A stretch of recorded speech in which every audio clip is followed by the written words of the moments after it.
Welcome to the Pearls of Wisdom podcast, where we mix business, law of attraction, spirituality, and well-being with great guests and phenomenal stories. You'll hear hints, tips, and up-to-the-minute information on digital communication from an expert in her field.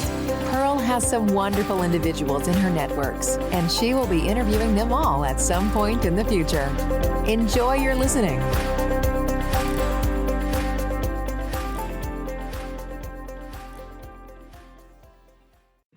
Hello and welcome to the Pearls of Wisdom podcast. Now today I have a very special lady after my own heart. I'm looking forward to this interview because I know we're going to be sharing some real nuggets and getting really deep into certain things. So without further ado, I introduce you to Lisa Barry, who is a copy coach. Welcome, Lisa. Hello. Thank you so much for having me. It's really an honour to be here. So, yeah, really appreciative. Thank you, Lisa. I'm really looking forward to this. Just that brief chat we had before we started the interview. I know there's going to be so many wonderful things you're going to be able to share with us. We're very aligned, aren't we? We are indeed.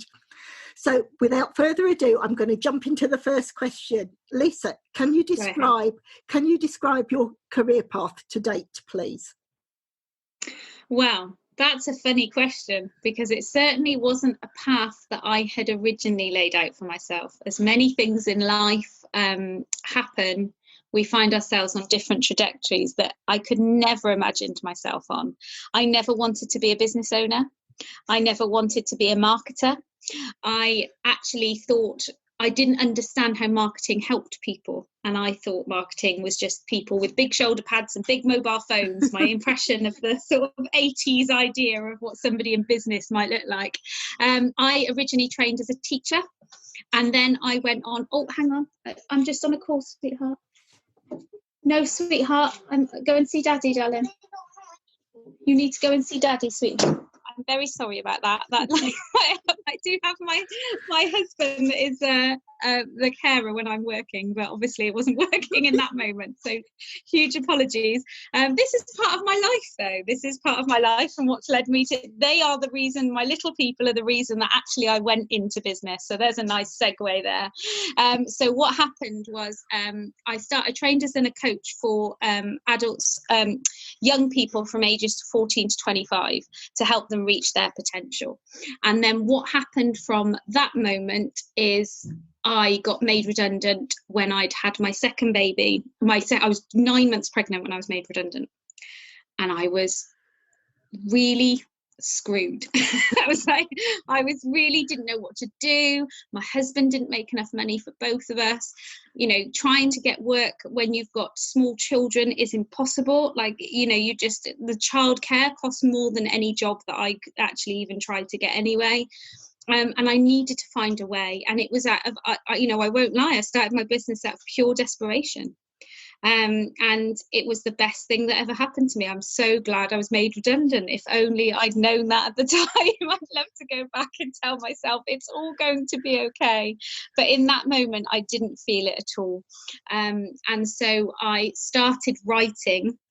I always enjoyed writing. I used to teach English. I used to write for pleasure, but I never thought anyone would pay me.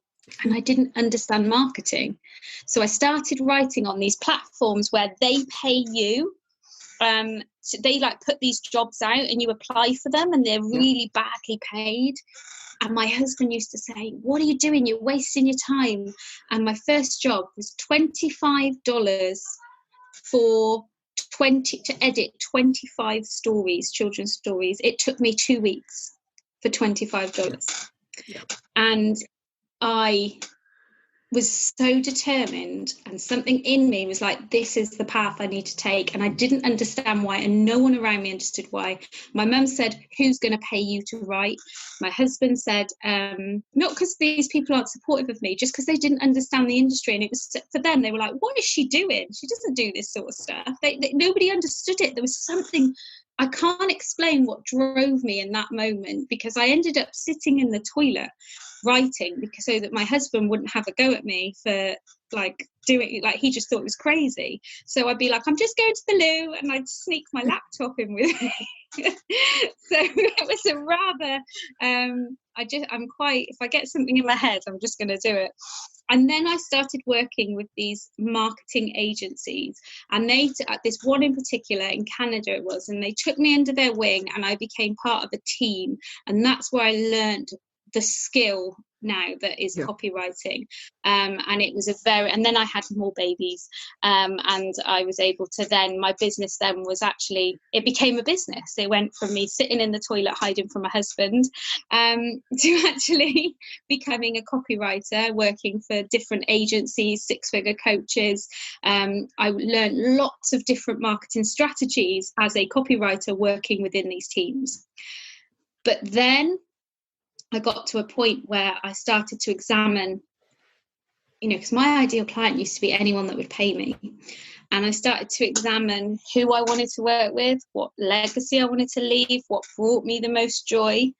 And the bits that I found the most appealing was when I was working with individuals, working on a Zoom call, getting to the root of what their messaging is, and also what stops them from showing up, because people are so wrapped in, it's not writing, being successful at content marketing is not just about writing the perfect social media post. If you are doing your own marketing, especially, it is often wrapped in your own insecurities, your own imposter syndrome, your own fears. And somehow you have to take off that cloak. You have to take that off and step into the light. And it's very frightening. And even though I could write copy for other people, I found it difficult to write it for myself. Yeah. So I knew that it was deeper. This stuff is deeper than just putting words in a particular process to create a sentence and a paragraph and then suddenly somebody buys something. It's deeper than that. This is working on our inner triggers, our inner things that drive us as well. So I started to see if I could teach what I felt so strongly about, and that was a massive shift. And I coined now that, use the phrase mission-led content. Yep. And that's now what I teach. So I teach business owners, purpose-driven business owners who really want to make a difference in the world of their business. And I teach them how to write and get more leads, but by using copy that is intuitive to them, that feels good to them, that they're able to show up and be courageously visible, because that's what it takes. So that's where I am today, teaching people now. This is absolutely fantastic. And yes, there's so many synchronicities I can see and hear in your story. And this is where you've said all this. Yes, most people that do online marketing start to look at social media and content. Because everyone's done it on a personal level, they think they are the experts, and they think to do it on a business level, a professional level, is the same, and it is completely different. And often as well, you find the really good people, you and I that are experts in our field, you command a certain fee to go with it, and then you're up against people that are doing it and charging 50 quid or something to do something that we've maybe had to zero. Yes, absolutely. And I struggled with that from the first, I realised how competitive the market was, and that was coming up to 10 years ago. So, the market has become increasingly heavy and noisy, and, everybody thinks they can do it. Yes. Everyone and their wife thinks they can do it. Oh, and I so completely agree with you. I can remember Marks and Spencer approaching me to look at a reputation management piece, simply because they'd had a graduate come in and do their social media for them. And yes, you've got a certain generation that have grown up using social media, but as we said, that was personal. And they'd gone in, they thought, right, the way you engage with more of an audience, you use a hashtag that's popular at the time. So they picked all the political hashtags and used it to send out for Marks and Spencer, and completely, and actually having to share and say to people, no, it's a completely different message. And this is where sometimes I get on my high horse with this, but to see this, I think you need to be there. There's a place for you on that high horse. You've earned your place on that horse. this is where it gets me. You are up against people that do not know what they're talking about. And I can remember when affiliate marketing first started, and like everyone else, I thought, right, yes, I'm going to do one of these courses. And I paid the money and I got this thing come through, you know, where they say they've made X amount of money and they share the bank account thing. Well, they actually sent me the template of the bank account to show that you write your own figures. And I was shocked. I was so naive at the time. I'd actually thought, yes, I believe what these people are saying. And you just think, and to see that, this is where you have the audience, general public, when they look at things, they're comparing, say, what we'd offer and the services and the expertise we bring against someone that's saying, yes, they earn 6-figure months and everything. And I'm thinking, now step back. If you really were earning 6-figure months, you wouldn't be promoting on Facebook. You'd have other people, you'd have a massive marketing campaign behind you, you'd have agencies doing it. But this is where it really annoys me, because people mislead and say it's a huge thing.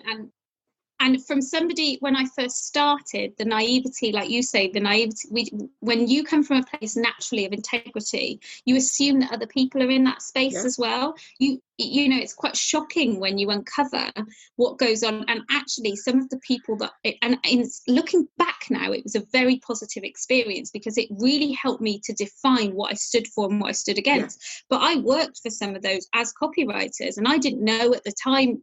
I didn't even understand it. I was, you know, that, like I said, my ideal client was anyone who paid me at the time. I was like, oh, you're going to pay me to do this writing, okay. And then I would learn more about their business, learn more about what they were doing, and I would see them promising these things and getting me to write the promises as well as the copywriter. And it got to, I can't sleep at night. I can't do this. I became part of a machine that I felt very uncomfortable in, and stepping away from it was very difficult, because as a family, we relied on income and everything like that. But working, I had some amazing clients as well. So this wasn't like all my clients, but actually I'm really pleased I had the insiders access to it, because now I say to people, one of my big messages as well is that if you're doing your own marketing, so this isn't if you have a team behind you, if you're doing your own marketing, I've seen a lot of different strategies work. Some of them are without integrity, but the ones with integrity I'm talking about, I've seen a lot of different ways. There's a lot of different ways to skin a marketing cat, right? There's a lot of different approaches, and some suit different, you know, if you're an introvert and you're an extrovert, there's different personality types, different ways of building a business through social media that will appeal to you in different ways. If you're the one that's actually got it doing it, you're the one that has to show up and actually perform it. So even if somebody says this strategy works, it might work, but it's not going to work for everybody. No. And sometimes they'll say, oh, we can get you to 6-figure months. And I was in one course that just said this, right? I was part of it. I joined it. And what I noticed very quickly is that it would only work if you were so far along your journey, as in you had an audience, you had your service, you knew the problems, you had something to build on. Yeah. But they were selling it to those start-offs, and it's not that the strategy was wrong, but that it wasn't right for those people, and they were disingenuous with the language they used to sell it. Yeah. And that, to me, is completely immoral. Because it's just about, they're not interested in the results. Yeah. They're only interested in getting the money. Those people will never succeed because it's not the right service for them at that point in their business. Yeah. But then they blame that person and say, well, they didn't put the work in. They didn't try hard enough. Yeah. They weren't willing to, do the graft. And it wasn't right for them. Yeah. And that really is one of my ladies. I'm on that horse with you. Oh, this is where synchronicities, we are so alike, and this is why I said I'm so looking forward to this interview, because we come from a place of knowledge and actually sharing. And it really frustrates me, because so many people turn to social media as a way. They say, yes, it's a cheap way to promote. It can be, but it can also be very, very expensive. Especially at the moment. Yeah. Facebook ads have just released they've just had the biggest growth because they've put their prices up threefold. Yeah. It's very expensive at the moment, very expensive, but it can be worth it. It can be, you know, I've got ads running at the moment, and, you know, the return I will get on the investment is worth it. However, I would never have run ads, you know, to my mentorship, to a challenge that I'm running. I would never have run that when I first started it, because I wouldn't know what my return on investment would be. I didn't know my figures. I didn't understand, you know, I was testing. You can't. That's the other thing, when people tell people to throw into things without actually testing through the process, and then there's always something to blame where it hasn't worked. But people need to experience, people need to go through, they need to test the market, they need to test the product or the service. You can't just throw money at something without understanding what the money that you're spending and what you're going to get back from it, and that it even works. And yet, but again, that goes down to the people who are selling these things aren't interested in the end result. And that's the problem in the industry. Not enough people are willing to take responsibility for their clients, for the outcomes their clients receive. Yeah. And also, I mean, something that I did a podcast interview with a previous guest, and I got on my high horse again when I said about these things. But when you look at social media, and we have a whole generation now that has grown up using it, and you look at the mental health issues that youngsters in schools have, because they don't get enough likes. And you just think, when I know the algorithms that change, it's not all about likes. You might have a post that doesn't get likes, but it could be the most profitable post because it's actually got the result you want. Yes, it's vanity metrics. I can't even speak now. Vanity metrics. That's the problem. And it's still, what's interesting though is I've got children, and they want all the social media platforms. They're too young for them yet, and I've said no. But we set up a family YouTube channel which has like 2 videos on it, and they're both unlisted. But the minute I saw the reaction of them getting the feedback and the way that, and my one child said, well, why don't more people like them, because they're comparing themselves with the YouTube. It's like, because no one's seen it, it's unlisted for a start, they couldn't anyway. You know, only the people we sent it to. But I saw then, and I said to my husband, he said, well, you like it when you get likes, so you know, you can understand where it comes from. And there is this human need to be validated, and I think so it's understanding it's coming from this human inner desire to be accepted, and that like, or that comment, or that little love symbol is like somebody saying, I accept you, you are valid, your opinion, your life is worthy. And the minute we start, you know, as an adult, I can say, yeah, I do like it when I get engagement, but I don't aim for engagement. I aim to, you know, sometimes you write a post that I will get somebody that comes to me and said that post really made a difference to me. And that person did not engage. That person, it made a difference to them quietly in their own space. They didn't engage, but they may.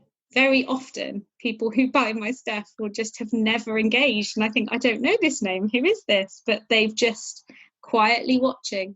And so it's like children, like you say, they haven't got that experience that gives them a perspective.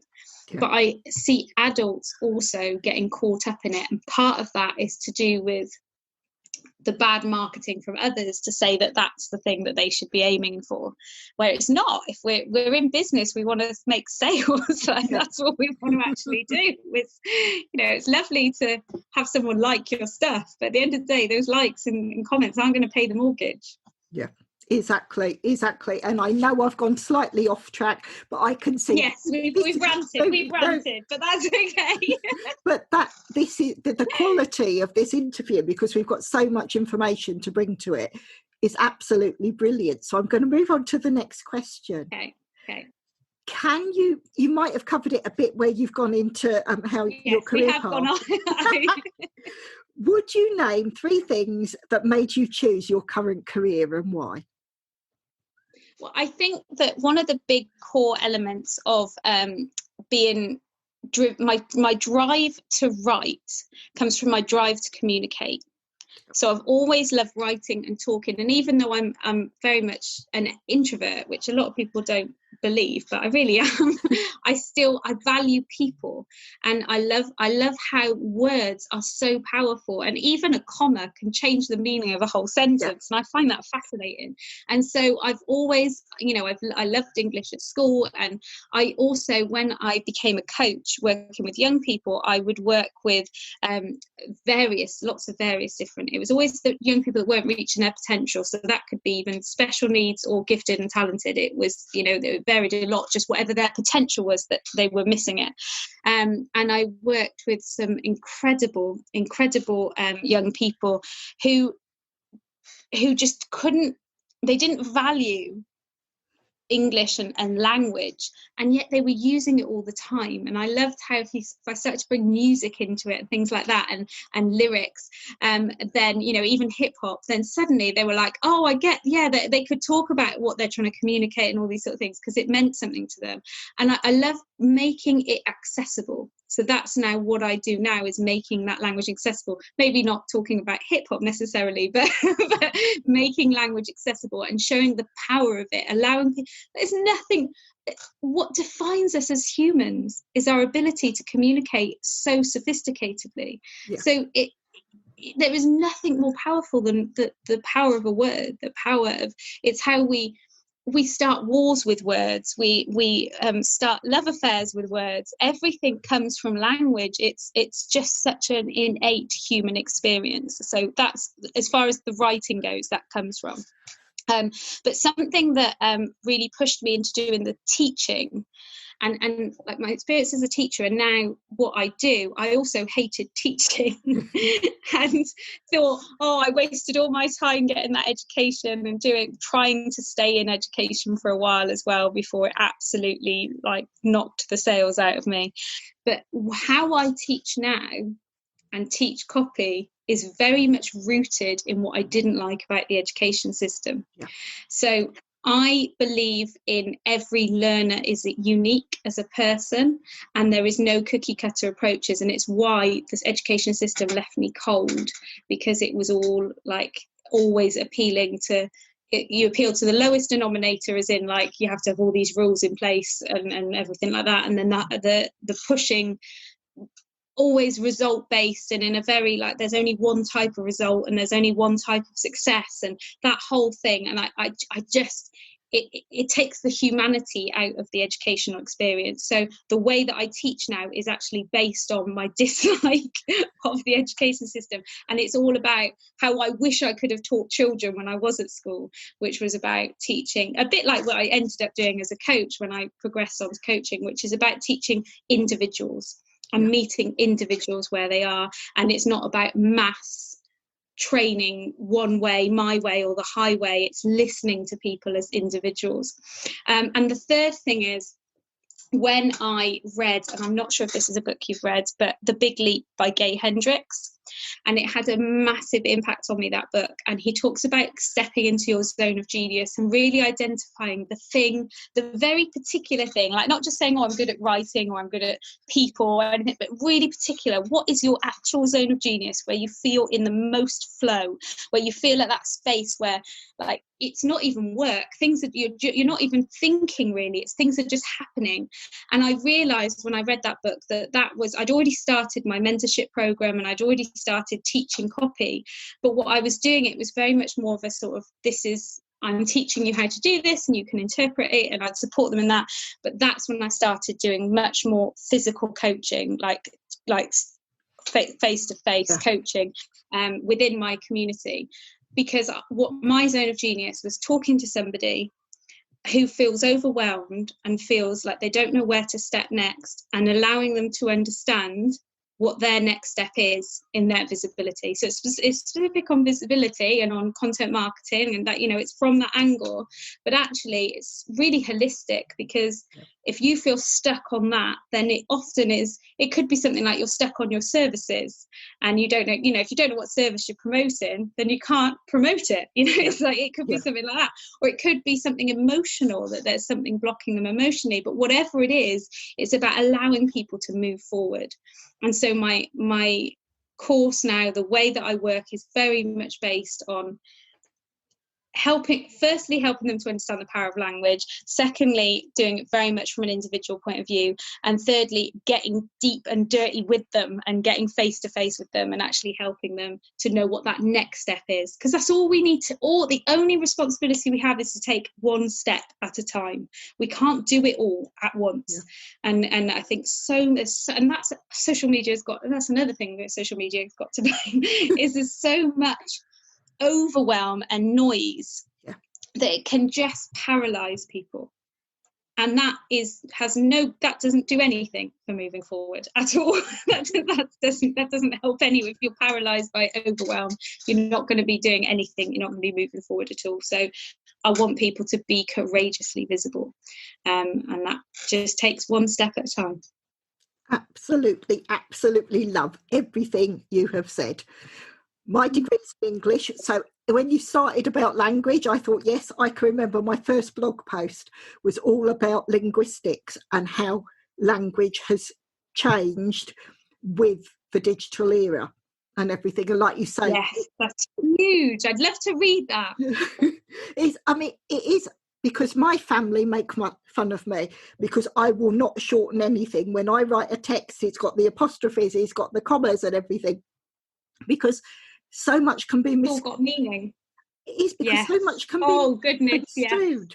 Because if you do capitals, people think you're shouting at them. The amount of arguments I have had with people because a text message has been misread because the comma was in the wrong place, or they've used predictive text as well, when it changes the whole word and it then changes the whole syntax of the sentence and everything. So yes, with that, and again with the way people learn, everyone has different learning styles. So how you push or promote the content that you're sharing, whether it's a video because people are more visually, they learn better in that way, whether it's listening, auditory, or actually seeing the text and seeing if they prefer to assimilate information there. Yes. But it's understanding. And it's understanding that internally as well, isn't it? How you best learn. See, some people will often come to me who have had negative experiences at school. It's really, I get two types of people. People have either had negative experiences at school or they're ex-teachers. I don't know what happens along that line. But from the people who have negative experience at school, they've often been told they can't write and they can't, or you're not good enough. They've got their stories that explain that, or they like things like dyslexia and stuff like that shows up. I have a lot of people who are neurodiverse as well, so that's led to their negative experiences in school, like lack of understanding. And so it's understanding how your audience is going to be picking up on things, but also understanding how you as an individual is going to learn best to if you're going to put your energy into something. They'll often just think, I was rubbish at school, I was rubbish at learning. It's just that they've never been given an opportunity to learn in a way that suits them, to learn in a way that is compassionate to their strengths. And that's something I'm really, really passionate about. It's like I homeschool my children now because I want them to learn in a way that's compassionate to their strengths. And I just found my experiences of the school system wasn't doing that. And so I try and bring that into my work. That's, really super passionate about that. Yeah. So many synchronicities, like I say, and I can remember, I remember being, I think it's when I was at university and I did my degree as a mature student. So I'd got an idea of life, and they were teaching us how the political climate can change everything. And when you have different parliaments or whatever that are fitting in, if the ideology is different, they will change the way people are taught. So you have whole generations. That's so fascinating, isn't it? Yeah, absolutely. Yeah, that's definitely, I've seen that in the education, because I keep a close eye on it as well, and I've definitely seen that. And you only have to look at history. I I majored in history, and it's the history is only his story, so it's his version, and there are so many versions of events, so it all depends what version we want to present to our children, and that then feeds into our and that then feeds into social media. You only have to take events like Black Lives Matter to see how events that happened and how people's perceptions on them were affected by school, and then that impacted on social media, and a lot of people around either Black Lives Matter or COVID stuff, these very difficult conversations where people were very divided, or even things like Brexit and or general elections or the American election. It causes so much tension on social media, and it makes people feel like they don't want to show up. Yeah. And I get that, because I don't necessarily want to show up in all those conversations at all. Like, it's some of them I will engage with because I find it beneficial, but not all of them. Certainly. So there's definitely a lot of things I don't want to be engaging with at the moment. But it's so this is part of my teaching, is that understanding what works for you and what doesn't. Yeah. So for some people, they'll say to me, social media is overwhelming, it's noisy, I can't stand it, I hate it, I'm no good at it. And it's all these stories. Yeah. And actually, you can nurture a space on social media that is supportive to you and that lifts you up. It doesn't have to be. Social media is a reflection of humanity. It is light and it is dark. Yeah. It is all of those things. And so you choose the path you want to take through it. Yeah.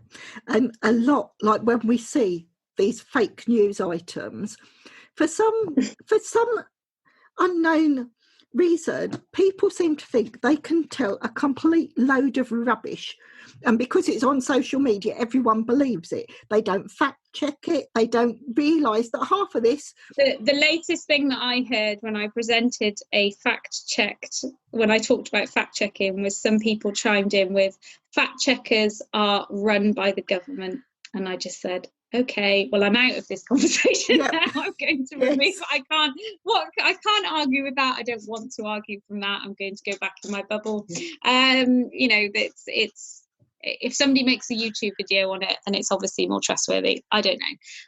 I think the important thing to remember here, though, especially at the moment, is people, no matter what side of the fences people are falling on, every side is filled with fear, and then that drives people's thoughts, feelings and actions, and that we see reflected on social media. And so whether or not it's something that we agree with or we don't agree with, it's I can have empathy, and I try and always look at the big picture, and even if I don't agree with something, I try and understand from their point of view. However, when it comes to me showing up on social media and me being courageously visible and me promoting my business, there's certain lanes I have to stay in, and certain places and conversations I have to avoid, because it's just going to drag me to a place that is not serving me or my mission. And that's the thing. If I want to read a new story and understand things from different perspectives, I can do that in my own time.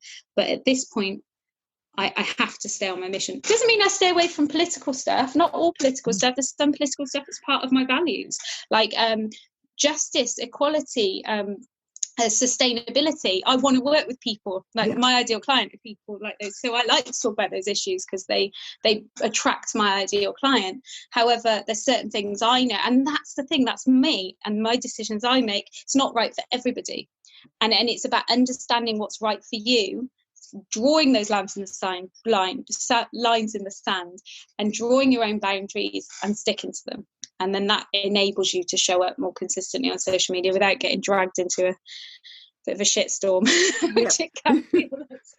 Yeah, I am loving this interview because there's so many pearls of wisdom that we're sharing with this, because it's where named. It's where our experience comes from, and there are so many. And I'm so glad. I'm going to ask you now: will you come back? Will you please come back as a regular? I would love to come back. Thank you, Pearl. Thank you so much. I would love to. Because there are so many topics that we could add and grow from. They're almost. Oh, yes. We could get juicy into each of these, couldn't we? Most definitely. I will move on. Now, you've mentioned something just in this last conversation with this next question.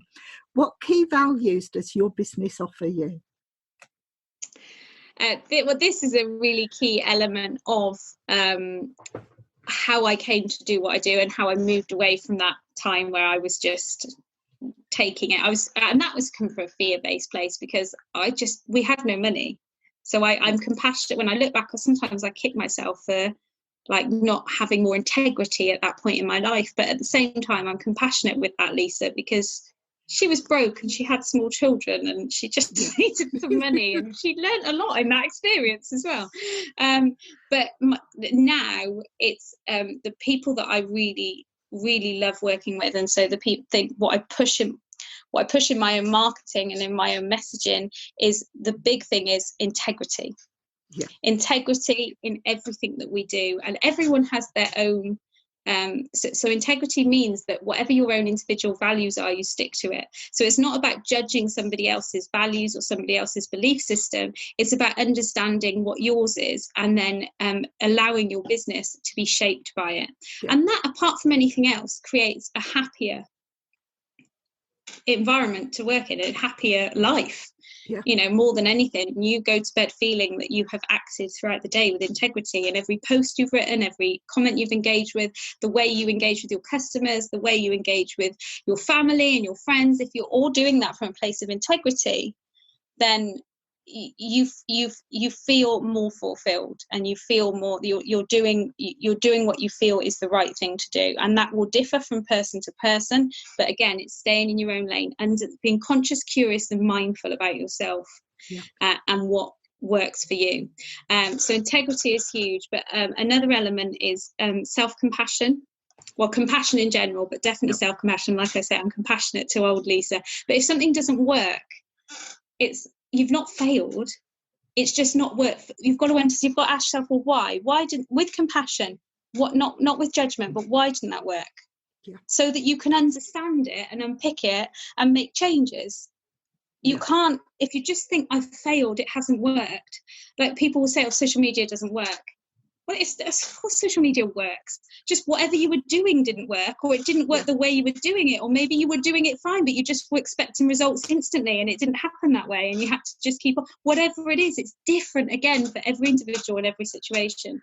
But compassionately, it's that compassion, but it's not about pandering and just saying, oh, well, you know, whatever. It's taking action, but doing so with compassion. So it's comes from a place of self-love. If you can't love yourself, you're not going to be able to go out and be courageously visible, because you're going to hold yourself back, and you're going to, you know, there's nothing worse than that sort of self-deprecation that so many people feel. And I think, again, social media can contribute to that, but we are here to cultivate our own paths, and that's a key element of it. So compassion and integrity, equality, justice, those are the people that the people fighting for that are the people then, like, if I can bring people to work with me and I can help them be more courageously visible, and they are on a path to bring more justice and equality and diversity into, you know, corporations and businesses and, you know, those sort of people, and if I can allow them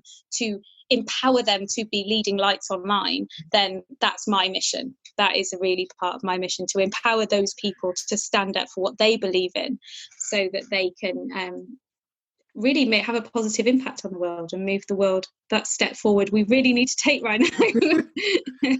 Oh, this is pure gold dust. It really is. And all of these values, I think I can resonate with every single one.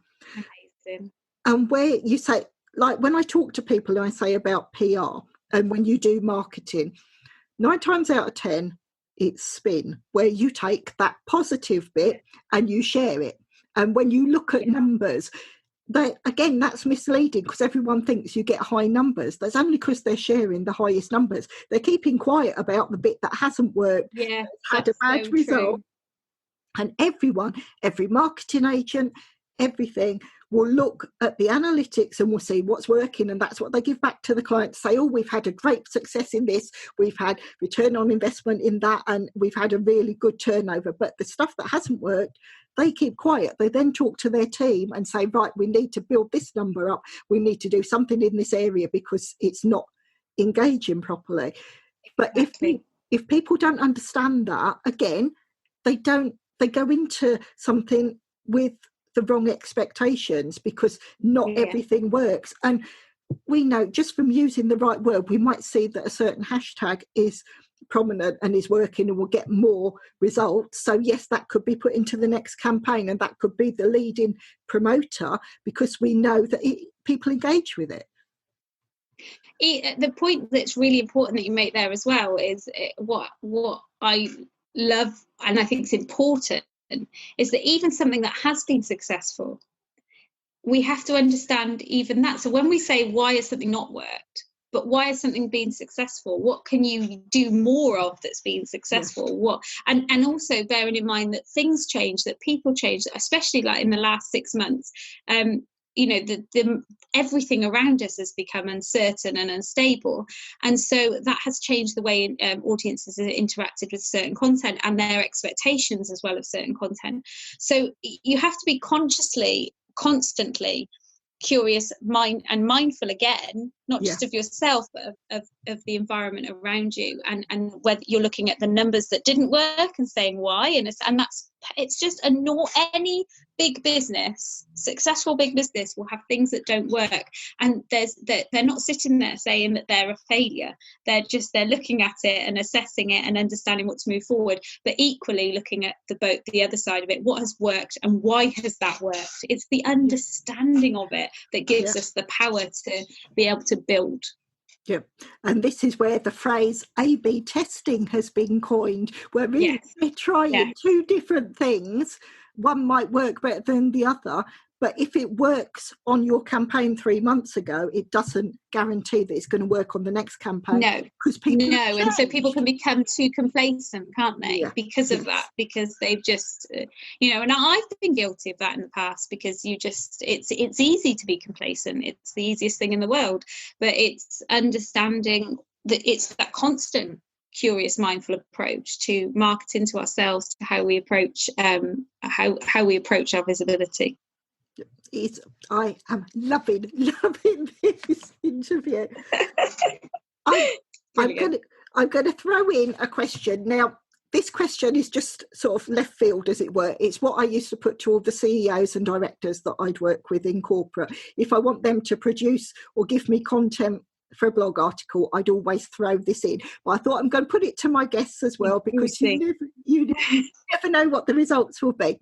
Lisa, what keeps you awake at night? I love that question. I do love that question. I think if you asked me that question a year ago, it might have been different to now, though. That's the only thing. There's a lot that keeps me awake at night now, including my 5-year-old kicking me in the back. That often happens. But no, I think what's always kept me awake and what actually drives me and my values now is that I feel that the world is a very challenging place for our children, and I've got 3 of them, and I want to feel that I'm leaving them a world that is in some way slightly better than what I came into it in, and it certainly doesn't seem to be going that way. And so for me, that might be unrelated to business, but that is something that drives me, and it drives the values, it drives the people that I want to work with. And I know there are an awful lot of things in the world I cannot control, and if I do go down that road like you can do at 3 a.m. in the morning, of staying up with it ticking in your head of all the things you can't control, what that leads to is, depression, anger, frustration, sadness, all those feelings that suck your energy. They're valid feelings. I'm not saying we feel all the feelings, we're human, but to actually be productive and take steps to have even the smallest impact. Like, we can never underestimate our impact. I work with one of my clients I work with supports women who are stepping out from domestic violence and helps to curb the cycle of abuse. So the children who are damaged by the abuse, to help them recover and properly heal, so that when they grow into adults, they're not carrying that baggage around with them. I mean, when I think of the ripple effect of me being able to help her to reach more people, to help more children recover from abuse, and more families be healed, I mean, it astounds me. And that's like one example. The people I work with are doing such incredible work. But even even a smile can change the course of somebody's day. Yeah. And so if we really tap into that, we can't control everything, but we can have an impact. And no matter how small that may seem, and how like it can sometimes make us feel very insignificant. And I want people to feel empowered that they have significance, and they might not be able to control everything, but they can control what they can control. They can put their energy into, and that's why I believe that language is so powerful, because that's the way we can do that, and why I believe, social media marketing, because we can reach more people, and yeah, that's like a real driver behind why I do what I do and the people I like to work with. Oh, that is absolutely fantastic. This is why I love putting that question in, because I get the best answers from that. And that's where you see where you're coming from, what you're... It's the core of somebody's, core of someone's fear is like, yes, absolutely. I love that question as well. And it's a question that when we're thinking about our ideal client and who we're trying to talk to, we need to understand that from their point of view as well. Even if it has nothing to do with the actual business that we're presenting, we need to understand them as people and understand what makes them tick. And often that 3 a.m. question, that's the thing that makes them tick. Yeah. And also I find when people answer that and say nothing, they sleep well, that's telling me they're doing exactly what they should be doing, because they've not got all those worries in the background. They've not got them on the back. That's very interesting. Yeah, definitely been awake in the middle of the night. Oh, you see, I get like this now. If I get an idea, because yes, I'm bad. I go to sleep with iPads and everything all around, and if I wake up, that's it. If I've got an idea, I know there's no sleep that night, because there's no sleep now. Yeah, because that was me last night. I had my daughter woke me up 2 nights ago, and so I was so tired, waiting for the day to close. I just want to go to bed, And then as soon as I got into bed, suddenly I was like, oh my God, I just had the best idea. So I had to get my journal out and write it down, because I knew if I tried to keep it, I would just be thinking about it all night. So I had to get my journal out and get it out of my head, so onto paper, so I could. And I did actually sleep then. Thank goodness. I thought you'd have seen a zombie today if I hadn't have done. I'm glad I did that. But again, that's learning and knowing ourselves. I know now if I've got that idea, I give into it because it's productive. Yeah, because otherwise... Yeah. Because otherwise, like you say, and it's then taken away from that negativity where you wake up and they say where you run through all the times you've made a real idiot of yourself, and it goes over and over in your mind, and you think, oh, we shouldn't do that. Whereas if you've got something positive, I have affirmations I say now, and that's almost like my calming mechanism. If I wake up and a negative thing comes in, I'll think of the affirmation, I'll put that in, and that gets me back into the right positive train. Oh, that's lovely. I might steal that. But this is where it's knowing yourself and how you work best and what the triggers are to help you. And it's like you said, it's seeing exactly what you want to give. So you call in those soul aligned people that actually think and vibrate at the same energy as you do. Yeah. It is exactly it. And it's a learning curve, because you and I have got stories we can tell from where we've learned through our careers. And we know what we don't like, but you also know how you're going to hone your service so that you can actually do a better service, and you connect and work with the people that you want to, and you can help and touch their lives in every single way. Yeah. Amazing. Agree completely. It's the second person. Nobody ever comes in when I'm on a call. You poor thing. I've had two people coming in. They're normally very good. Now I will double check with you, because I can see this interview is going to last way over the time that we allotted. Do you have more time to carry on? I do have a call at 1:00, so I do have a call at 1:00. I would love to stay for longer, but would love to come, like you say, come back. And I mean, it's one of those things that we could have fired through the questions and answered them in shortly, but I think by doing what we've done, we've gone deeper and we've got juicier. The discussion has been high caliber, so it's been worth it, definitely. So in that respect, I will ask you one more question, because I know you need to get off. I've just seen the time, but we've already asked you back to do other things. So we carry on this interview as a part 2. Yes. So anyone listening, start from where we left off next time. So I will ask you one last question here. Lisa, where and how do you work best? I work best when I have no shoes on and my feet are on the sand or on grass, and I feel grounded and connected.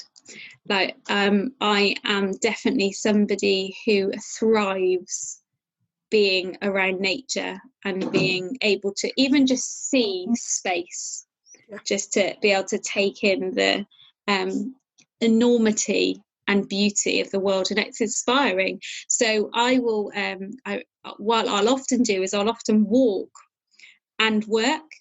And people, I had a coach I was working with once that said, no, you shouldn't do that. You shouldn't take your phone with you when you're walking. You want to do your work and go for a walk, or walk and do your work. Do one or the other, so you can be totally focused where you are. And I ended up, because I'm committed to my work and my clients and everything, I would put off going for a walk and I'd never get it done. I'd never do it. And it doesn't help me. It doesn't, I feel my whole posture drops, and I feel all cramped. I feel physically and mentally less than par, shall we say. And so I decided to ignore that advice eventually and took my own and followed my instinct. And I went to, I cannot believe how many times I've been interrupted. I'm so sorry. And so that's what I do. I take my phone with me, and I will go and I can be walking for 2 hours. Sometimes longer, and I'll stop in between. I might stop on a bench or stop on a rock somewhere, and in those spaces is where, and then I'll listen to music in between, and I might do videos, like social media videos, in those spaces. But wherever, just allowing myself to be somewhere that is not stagnant. That allows sort of the energy to flow, that allows that feeling of just being feet on the ground. There is nothing more powerful to me personally for my creativity and well-being, my mental health, and that. So that's me. Well, that is absolutely wonderful. I am going to let you get on because I know you've got other things to do. Just going to say a massive thank you. I have loved this interview, and I can't wait. I've loved it too, Pearl. Thank you so much. I can't wait. You came very high. I had several people say to me, you need to listen to Pearl. You need to check Pearl out. So your reputation precedes you. Thank you so much. I've loved this interview, and I can't wait to speak to you again. I look forward to speaking again. Absolutely. So you take care. Thank you. Thank you. And you. Thank you. Thank you for listening to the Pearls of Wisdom podcast. We hope you have enjoyed the content shared. Please share with others who would like to enjoy these interviews and discussions. If you would like to support the podcast, please follow the link in the episode description. If you want to be a guest on the show, reach out and let's discuss next steps. Until the next time, enjoy your listening.